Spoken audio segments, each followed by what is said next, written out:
Hello everyone, welcome to my UPSC. Madhya Pradesh assistant professor के 27 test already complete हो चुके हैं। टेस्ट नंबर 28 डिस्कस कर रहे हैं। अब तक टोटल 68 टेस्ट कंप्लीट हो चुके हैं और 4 अगस्त तक टारगेट है कम से कम 80 टेस्ट आपको करवाए जाएं। जिन्होंने टेस्ट सीरीज ज्वाइन नहीं किया है, टेस्ट सीरीज ज्वाइन कर सकते हैं वेबसाइट विजिट करके। इस वीडियो के नीचे डिस्क्रिप्शन में लिंक मिल जाएगा, कमेंट सेक्शन में लिंक अवेलेबल है, या फिर इस नंबर पे कांटेक्ट करके भी आप टेस्ट सीरीज ज्वाइन कर सकते हैं। हिंदी और इंग्लिश दोनों में अवेलेबल है। आपके सब्जेक्ट के लिए भी टेस्ट सीरीज ज्वाइन कर सकते हैं आप। और जो लोग बार बार रेगुलर इंक्वायरीज क्वेरीज करते हैं वो दूर रहिए, क्योंकि कई बार क्या होता है, कुछ ऐसे रेगुलर जो पिछले 4 महीने से वही रिपीटेड सवाल पूछते हैं। तो अब आपका टाइम नहीं है, अब आप अपने हिसाब से तैयारी कर लीजिए। और जो सीरियसली प्रैक्टिस करना चाहते हैं वो टेस्ट सीरीज ज्वाइन कर सकते हैं। Let's begin. नई दिल्ली G20 शिखर सम्मेलन के दौरान किस संघ को G20 का स्थायी सदस्य के रूप में नामित किया गया? ये करंट अफेयर का क्वेश्चन है। देखिए, भारत में G20 हुआ था पिछले साल नई दिल्ली में, भारत मंडपम। तो ये जो शिखर सम्मेलन हुआ है G20 का, इस बार अभी ब्राजील में होगा। किस संघ को G20 का स्थायी सदस्य के रूप में शामिल किया गया था? ये 9 और 10 सितंबर 2023 को यह आयोजन हुआ था नई दिल्ली में। इसकी थीम जो थी वसुधैव कुटुंबकम, अर्थात पूरा विश्व एक परिवार है। और इसमें G20 शिखर सम्मेलन के टाइम पे अफ्रीकन यूनियन को इसका परमानेंट मेंबर के रूप में शामिल किया गया था। अफ्रीकन यूनियन है जिसमें 55 कंट्रीज आते हैं, 55 देश हैं अफ्रीकन यूनियन में। और अभी रिसेंटली जो लास्ट इसमें ज्वाइन किया था वो था मोरक्को, 55वां देश। मध्य प्रदेश सरकार ने किस वन्यजीव अभ्यारण्य को चीतों का नया निवास स्थान बनाने की तैयारी की है? ये मध्य प्रदेश करंट अफेयर का क्वेश्चन है। ये अभी काफी चर्चा में है। एक्चुअल में तो ये पिछले 2 साल से ही चर्चा में है, क्योंकि जब से सितंबर 2022 सितंबर 2022 में कूनो नेशनल पार्क में नामीबिया से 8 चीते लाए गए थे, जिनमें से 5 फीमेल एंड 3 मेल। ये पहली बार लेके आए थे नामीबिया से 8 नामीबिया चीते। ये प्रोग्राम था चीता रीइंट्रोडक्शन प्रोजेक्ट, उसके तहत। और कहाँ पे लेके आए थे? कूनो नेशनल पार्क में लेके आए थे।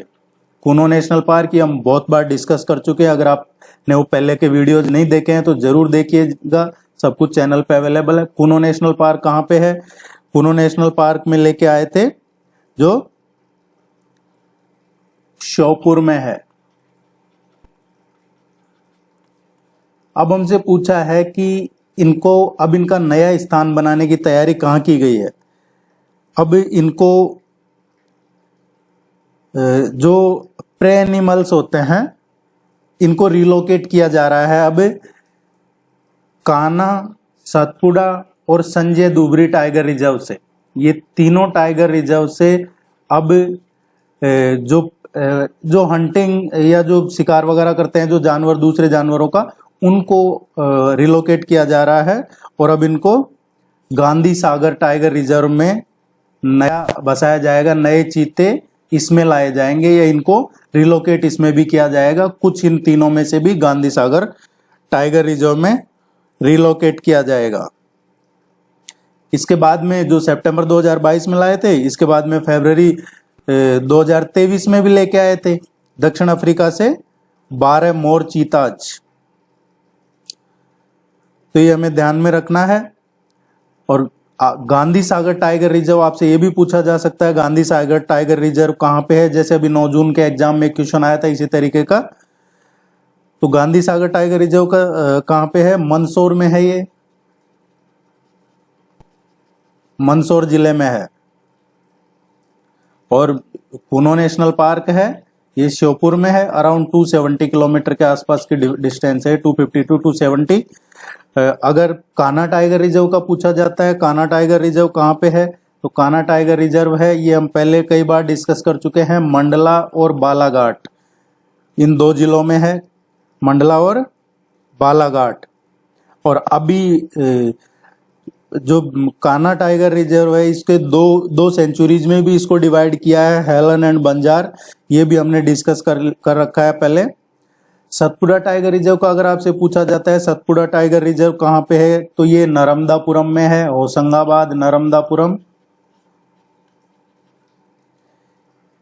संजय टाइगर रिजर्व का पूछा जाता है, अगर संजय टाइगर रिजर्व कहाँ है, तो देखिए ये संजय टाइगर रिजर्व ये इसमें महेंद्रगढ़, चिरमिरी और भरतपुर, ये छत्तीसगढ़ के जिले हैं, इनमें आता है। और सिंगरौली जो मध्य प्रदेश में है उसमें आता है। छत्तीसगढ़ गवर्नमेंट ने थोड़े टाइम पहले ही इसका रीनेम किया है और इसको रीनेम करके गुरु घासीदास नेशनल पार्क रखा है। इसका नाम गुरु Ghasidas national park Chhattisgarh government ने, मध्य प्रदेश में ये सिंगरौली।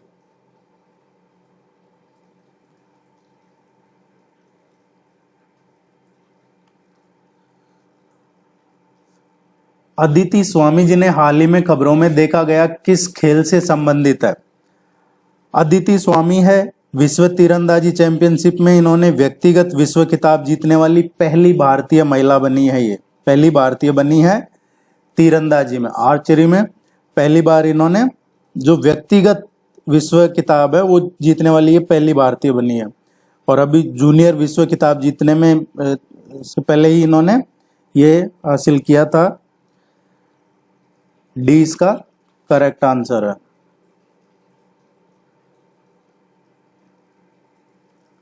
अंतर्राष्ट्रीय सौर गठबंधन इंटरनेशनल सोलर अलायंस की स्थायी समिति की 8वीं बैठक कहाँ आयोजित हुई है? जो ISA है, इंटरनेशनल सोलर अलायंस, इसको बनाने में एक मेन जो लीड लिया था गवर्नमेंट ऑफ इंडिया ने, भारत सरकार ने लिया था जब पेरिस में हुआ था, पेरिस क्लाइमेट का, उस टाइम पे। इसका हेडक्वार्टर है गुरुग्राम में है। अब इसकी स्थायी समिति की 8वीं बैठक कहाँ पे आयोजित हुई है रिसेंटली? तो ये हुई है न्यू दिल्ली में। इसका जो नया कौन मेंबर बना है, नया कौन जुड़ा है, ये सब पढ़ते रहिएगा। इनका अभी अध्यक्ष कौन है ये देख लीजिएगा एक बार, अदरवाइज तो हम तो करवा देंगे आपको। CAIR का पूरा नाम क्या है? CAIR क्या है? CAIR है Centre for Artificial Intelligence and robotics, centre for Artificial Intelligence and robotics.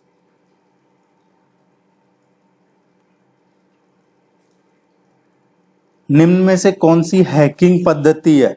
इनमें से कौन सा हैकिंग का मेथड है? एक स्पूफिंग जो है ये एक मेथड है हैकिंग का। इस तरीके के क्वेश्चन आपके एग्जाम में देखने को मिल सकते हैं आपको। ईमेल के संबंध में POP का क्या अर्थ है? POP in relation to email means ये पोस्ट ऑफिस प्रोटोकॉल होता है एक्चुअल में।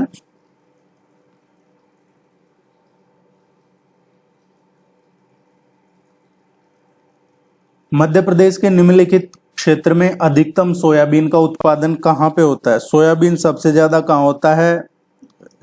Where in the following region of Madhya Pradesh is maximum soybean production?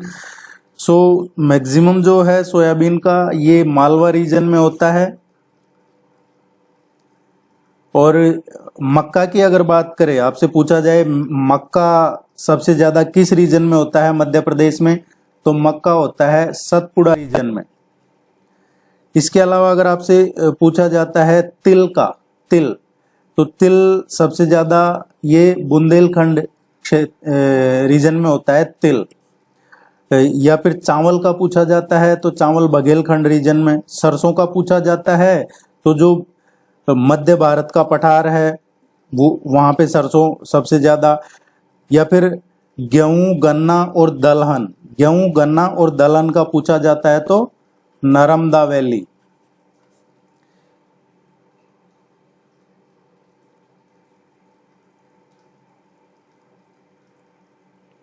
हाल ही में मध्य प्रदेश के मुख्यमंत्री ने कहां से पीएम श्री पर्यटन वायु सेवा, ये अंतर्राज्यीय हवाई सेवा शुरू की है? अभी कहां से ये शुरू की है, इसको लॉन्च किया है अभी recently chief minister of Madhya प्रदेश ने, पीएम श्री पर्यटन वायु सेना।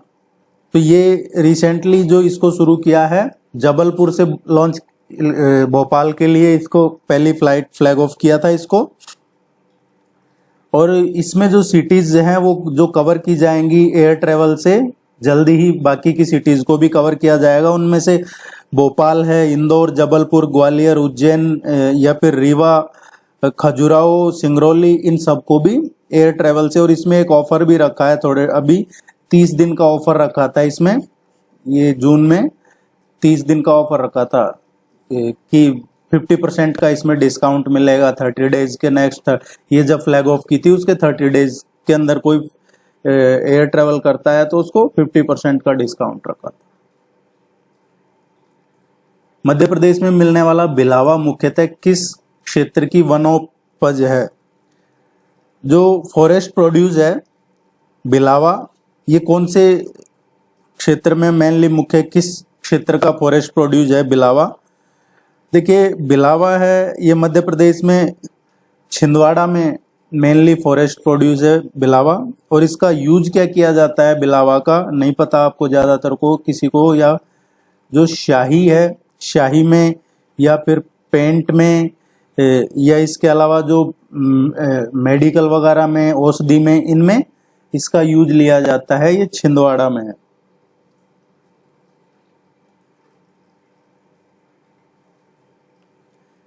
सुमेल कीजिए, कान्हा राष्ट्रीय उद्यान, बांधवगढ़ राष्ट्रीय उद्यान, माधव राष्ट्रीय उद्यान, इंद्रावती राष्ट्रीय उद्यान। देखिए जो कान्हा राष्ट्रीय उद्यान है, कान्हा है मंडला। बांधवगढ़ राष्ट्रीय उद्यान है शहडोल। माधव राष्ट्रीय उद्यान है ये शिवपुरी। एंड इंद्रावती राष्ट्रीय उद्यान बस्तर, स्पेशली बीजापुर। ठीक है, तो ये इसका सही होगा 2413। ये याद कीजिएगा, एक क्वेश्चन जरूर आएगा आपके नेशनल पार्क सेंचुरी वगैरह का, गलत नहीं होना चाहिए हमारा, क्योंकि हमने इस पे इतने प्रैक्टिस क्वेश्चन किए हैं, चाहे वो रिवर का हो, माउंटेन का हो, या फिर नेशनल पार्क ये सेंचुरी हो, इन पे काफ़ी प्रैक्टिस क्वेश्चन किए हैं हमने और इनको डिटेल में पढ़ा भी है। वो सारे वीडियो चैनल पे अवेलेबल हैं, आप देख लीजिएगा। मध्य प्रदेश के किन 3 जिलों में 50% आदिवासी आबादी है? मध्य प्रदेश के वो कौन से जिले हैं जिनकी आबादी 50%? ऐसा नहीं है कि सिर्फ 3 ही जिले हैं, और भी जिले हैं जिनमें लगभग 50% आदिवासी आबादी है। क्वेश्चन की बात करें तो इसमें 3 पूछा है, धार, मंडला और झाबुआ। इनमें जो पॉपुलेशन है ट्राइबल पॉपुलेशन 50% की ट्राइबल पॉपुलेशन है।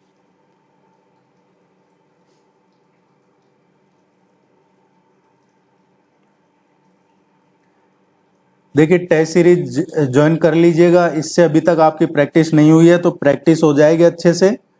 और अगर कुछ भी नहीं पढ़ा है तो ये जो टेस्ट सीरीज में आपको पीडीएफ प्रोवाइड किए जाते हैं उनको जरूर आप बार बार पढ़िए, रिवीजन कीजिए, ताकि कम से कम जो पेपर है जनरल स्टडीज का उसमें फेल ना हो, क्वालिफाइंग मार्क्स तो कम से कम आए आपके। राष्ट्रकूट राजा अमोघ वर्ष प्रथम का जन्म 800 ईस्वी में नर्मदा नदी के किनारे श्री भावन नामक स्थान पर सैनिक छावनी में हुआ था। इनके पिता कौन थे? ये 800 ईस्वी की बात हो रही है, नर्मदा नदी के किनारे श्री भावन नामक जगह पे जो राष्ट्रकूट राजा थे अमोघ वर्ष प्रथम, इनके पिता का नाम पूछा है। देखिए अमोघ वर्ष प्रथम है, ये राष्ट्रकूट वंश के महान राजा शासकों में से थे अमोघ वर्ष प्रथम, और इनके पिता थे गोविंद तृतीय। गोविंद तृतीय अमोघ वर्ष प्रथम है, ये जैन धर्म के अनुयायी थे। अगर आपसे पूछा जाए किस धर्म के अनुयायी थे तो ये जैन धर्म के अनुयायी थे।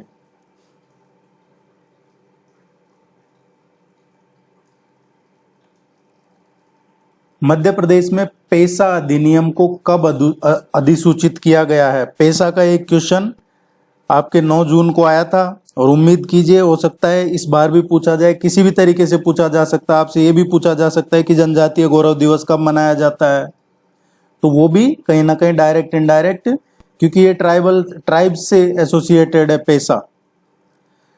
ये अधिनियम अधिसूचित किया गया था पेसा 15 नवंबर 2022 को मध्य प्रदेश में, और उस टाइम पे ये आयोजित किया गया था जनजातीय गौरव दिवस 15 नवंबर को, और ये कहाँ पे था? शहडोल में। और इसमें जब ये अधिसूचित किया गया था तो जो भी प्रेसिडेंट हैं द्रौपदी मुर्मू जी, ये भी इसमें थी वहां पे कार्यक्रम में। तरंग पोर्टल किससे संबंधित है? तरंग पोर्टल का संबंध किससे है? तरंग पोर्टल है ये जो मिनिस्ट्री ऑफ पावर है उसका जो ट्रांसमिशन है उसको मॉनिटर करने का काम करता है। विद्युत मंत्रालय का जो ट्रांसमिशन है उसको मॉनिटर करने का काम करता है तरंग पोर्टल। देखिए ये पोर्टल के क्वेश्चन पूछे जा सकते हैं आपसे, जैसे तरंग पोर्टल है ये तो विद्युत मंत्रालय द्वारा जो ट्रांसमिशन है उस पर निगरानी रखनी होती है। एक होता है जनरेशन, एक होता है ट्रांसमिशन और एक होता है डिस्ट्रीब्यूशन। जनरेशन ये 11 kV पे होता है, इसके बाद ट्रांसमिशन होता है ये 33 प्लस, जैसे 132 kV है या 220 kV है, 400 kV है किलोवोल्ट, या फिर 700 kV है, इन पे होता है ट्रांसमिशन। इसके बाद में जो ये डिस्ट्रीब्यूशन की बात करें तो डिस्ट्रीब्यूशन होता है जैसे 11 kV की लाइन है वहां से फिर घरों में जाता है, 33 से 11 से फिर जो ट्रांसफार्मर के थ्रू आपके हमारे घरों में जाता है। ये एक प्रोसेस है इलेक्ट्रिसिटी का, जनरेशन, ट्रांसमिशन एंड डिस्ट्रीब्यूशन। अब आपसे पूछा जाए पेंसिल पोर्टल किससे संबंधित है? पेंसिल पेंसिल पोर्टल का संबंध है जो बाल श्रम निरोधक है चीजें हैं उनसे। किससे? चाइल्ड लेबर से रिलेटेड है पेंसिल पोर्टल। आपसे पूछा जाए गोवर्धन पोर्टल का अगर पूछा जाता है आपसे तो गोवर्धन पोर्टल है ये सॉलिड वेस्ट मैनेजमेंट से रिलेटेड है, जो जैविक ठोस अपशिष्ट प्रबंधन के लिए है ये गोवर्धन पोर्टल। या आपसे पूछा जाए दीप पोर्टल, दीप दिया होता है दीपक वो वाला, तो दीप पोर्टल ये विद्युत मंत्रालय का है और ये ई नीलामी के लिए यूज लिया जाता है दीप पोर्टल। आपसे पूछा जाए सत्यभामा पोर्टल है ये माइनिंग से एसोसिएटेड है, जो खनन मंत्रालय है उससे एसोसिएटेड है सत्यभामा। तो ये याद कीजिएगा, इस तरीके का क्वेश्चन एमपी पीएससी में भी पूछे जाते हैं, एमपी के अदर एग्जाम्स में भी पूछे जाते हैं, असिस्टेंट प्रोफेसर में भी पूछे जा सकते हैं क्योंकि ये हमारे सिलेबस में है। अमरेश विलास बघेलखंड साहित्य के लेखक कौन है? अमरेश विलास बघेलखंड साहित्य के ये ऑथर कौन है? इसके ऑथर हैं नीलकंठ मिश्र। अमरेश विलास के लेखक कौन है? ये ग्रंथ है अमरेश विलास और इसके लेखक हैं नीलकंठ मिश्र। अब जीतन सिंह का है, जीतन सिंह का एक ग्रंथ है देखिए रीवा राज्य दर्पण। रीवा राज्य दर्पण है ये जीतन सिंह का ग्रंथ है। इसके अलावा है जो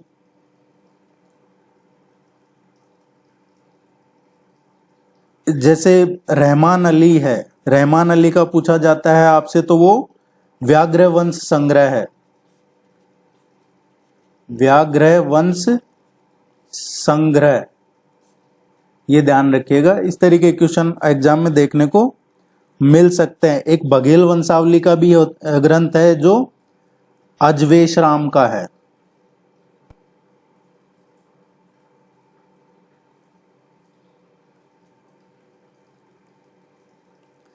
छतरपुर जिले की बंदर खान किस खनिज से संबंधित है? छतरपुर जिले की जो बंदर खान खनिज है, दो चीजें हैं। बंदर खान खनिज जो ये है कहाँ पे है? बंदर खान छतरपुर जिले में है बंदर खान। अब ये कौन से मिनरल से एसोसिएटेड है? यहाँ पे डायमंड, हीरा है ये छतरपुर बंदर खान, तांबा है, कॉपर की बात करें तो तांबा बालाघाट, या फिर हम बात करें आयरन ओर की, लोहा एस की, तो ये जबलपुर एंड ग्वालियर, जबलपुर और ग्वालियर। इस तरीके से ध्यान रखना है, एक क्वेश्चन मिनरल का आएगा। मालवा क्षेत्र का कौन सा जिला स्लेट पेंसिल कारखानों के लिए प्रसिद्ध है? मालवा रीजन में है वो कौन सा डिस्ट्रिक्ट है जो स्लेट कारखानों के लिए फेमस है? ये मंदसौर है जो स्लेट कारखानों के लिए फेमस है।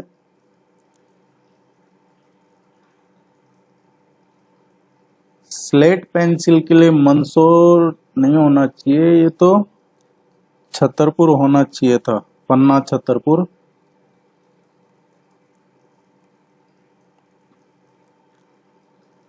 देखिए जो साइकिल उद्योग है, अगर साइकिल की बात करें तो साइकिल उद्योग गुना का है। इसके अलावा जो ग्रेफाइट है, ग्रेफाइट की बात करें तो ग्रेफाइट उद्योग मंदसौर का है। या फिर कॉपर की बात करें, कॉपर है जो बालाघाट है। इस क्वेश्चन को चेक करना पड़ेगा, मुझे इसमें डाउट है तो इसको चेक करके आपको टेस्ट सीरीज में भेज दिया जाएगा, आप भी अपने लेवल पे चेक कीजिएगा।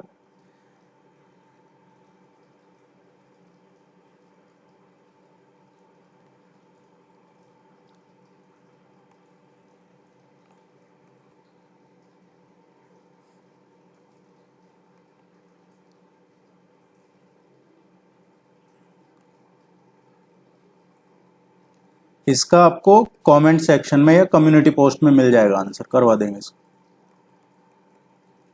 स्वतंत्रता संग्राम सेनानी ठाकुर निरंजन सिंह किस क्षेत्र से संबंधित थे? ये नेशनल मूवमेंट से क्वेश्चन आता है एग्जाम में और इस पे काफी अच्छे से पूरा सिलेबस भी करवाया हुआ है। ठाकुर निरंजन सिंह है, इनका जन्म तो हुआ था महाकौशल, महाकौशल क्षेत्र में, नरसिंहपुर जिले में हुआ था इनका जन्म। महाकौशल जो रीजन है उसमें भी नरसिंहपुर में 1903 में इनका जन्म हुआ था। और इन्होंने जो झंडा सत्याग्रह हुआ था 1923 में नागपुर में, उसमें इनको गिरफ्तार कर लिया गया था। ठाकुर निरंजन सिंह का संबंध झंडा सत्याग्रह, महाकौशल रीजन और नरसिंहपुर डिस्ट्रिक्ट। काठी किस स्थान का लोक नृत्य है? काठी है ये निमाड़ क्षेत्र का प्रसिद्ध लोक नृत्य है। और इसको कब किस अवसर पे किया जाता है? ये तो देखिए जो देव प्रबोधनी एकादशी से और महाशिवरात्रि के बीच में किया जाता है। एक सामूहिक नृत्य शैली है ये, जिसमें कोई देवी या शक्ति आराधना से संबंधित है ये काठी नृत्य।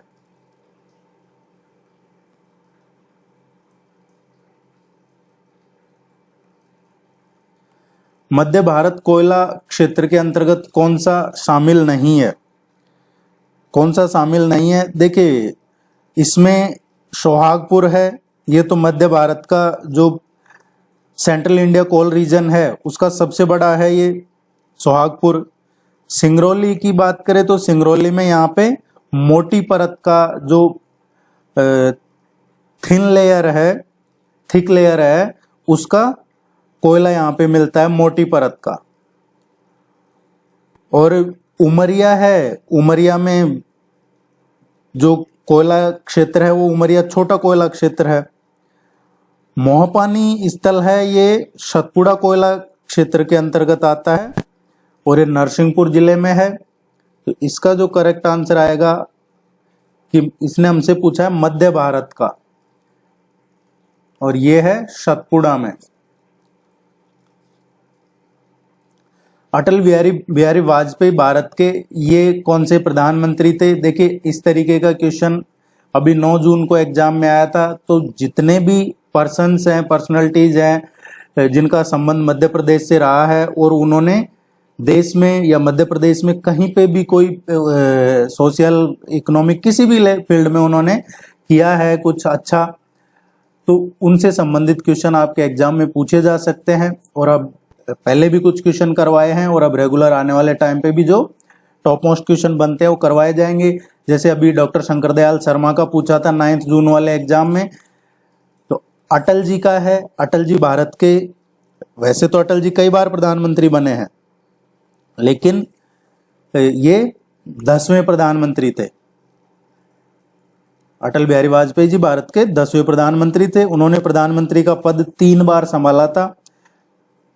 पहली बार वो 13 दिन के लिए प्रधानमंत्री बने थे। उसके बाद फिर वो लगातार है जो 8 महीने के लिए बने थे एक बार, और फिर उन्होंने पूरा टेन्योर किया था 2004 तक। जो दोबारा बने थे तो वो 13 दिन के लिए, तो देखिए 16 मई 1996 से और 1 जून 1996 तक रहे थे। उसके बाद में दोबारा बने थे 8 महीने के लिए, तो ये 19 मार्च 1998 से और 13 अक्टूबर 1999 तक, ये 8 महीने के लिए बने थे अटल जी दूसरी बार। और तीसरी बार फिर वो कंटिन्यू 13 अक्टूबर 1999 से और 2004 तक रहे थे। 3 बार प्रधानमंत्री रहे हैं अटल बिहारी वाजपेयी जी। एक बार इनकी सरकार एक वोट से गिरा दी गई थी।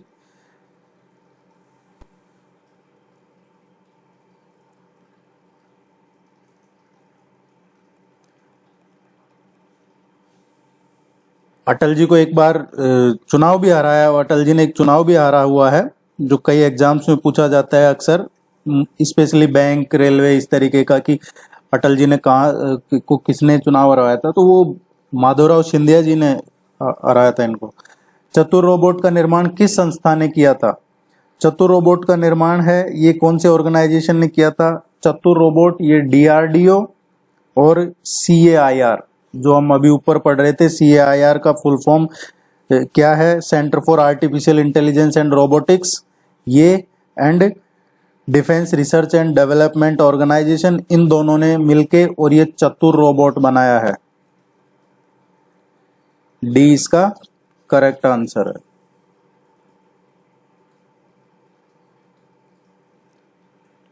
मध्य प्रदेश के पूर्वी क्षेत्र में बहने वाली नदी जो उड़ीसा के पास बंगाल की खाड़ी में मिलती है, मध्य प्रदेश के पूर्वी क्षेत्र में बहती है, उड़ीसा के पास में, ये बे ऑफ बंगाल में मर्ज हो जाती है, ये है महानदी।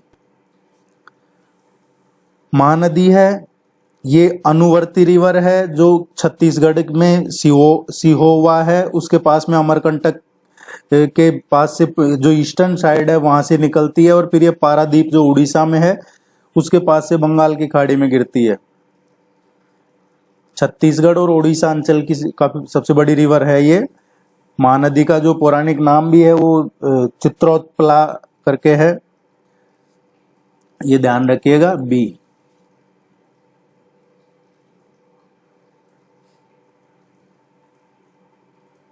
वीडियो को लाइक जरूर कीजिएगा, आपसे रिक्वेस्ट रहेगा। चैनल को सब्सक्राइब कीजिएगा। टेस्ट सीरीज के लिए वेबसाइट विजिट कर लीजिए, इस नंबर पे कांटेक्ट कर लीजिएगा। पेपर फर्स्ट और पेपर सेकंड दोनों का अवेलेबल है। निम्नलिखित में से किस राष्ट्रीय उद्यान में 3 गंभीर रूप से संरक्षित क्षेत्र शामिल, अर्थात सतपुड़ा, बारी और पंचमढ़ी अभ्यारण्य? क्वेश्चन में पूछा गया है कि जो क्रिटिकली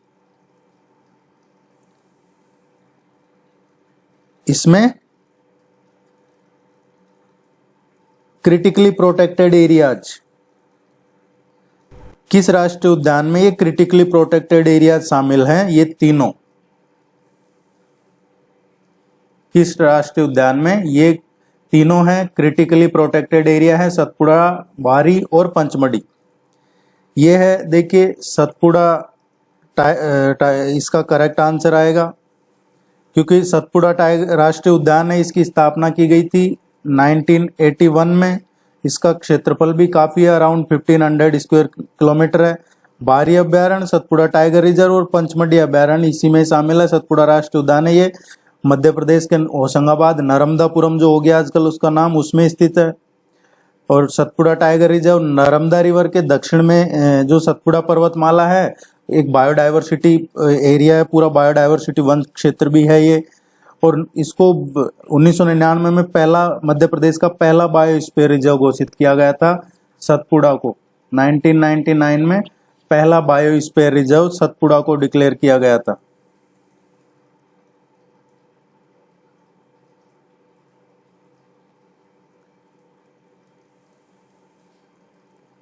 मध्य प्रदेश में अवस्थित विभिन्न पुरातात्विक स्थलों के संबंध में कौन सा युग्म सही नहीं है? इनमें से कौन सा मैच सही नहीं कर रहा, मिसमैच है, गलत इनमें से कौन सा है? नागदा है, ये पुरातात्विक स्थल है, पौराणिक नागदा उज्जैन, ये सही है। खालघाट धार, ये भी सही है। नवदा टोली खरगोन, ये भी सही है। भीमबेटका सीहोर, भीमबेटका है, ये सीहोर सही नहीं है, ये है रायसेन। डी इसका करेक्ट आंसर आएगा। इसी तरीके से आपको जो इम्पोर्टेंट टॉपिक्स हैं, रिवीजन टॉपिक्स और रिवीजन टेस्ट, ये आपके एग्जाम तक करवाते रहेंगे। टेस्ट सीरीज ज्वाइन कर लीजिए। और भी कोई क्वेरी है तो डिस्कस कर लीजिएगा, कमेंट सेक्शन अवेलेबल है या फिर ऊपर नंबर दिया गया है।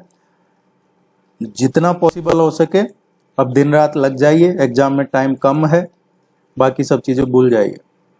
Thank you.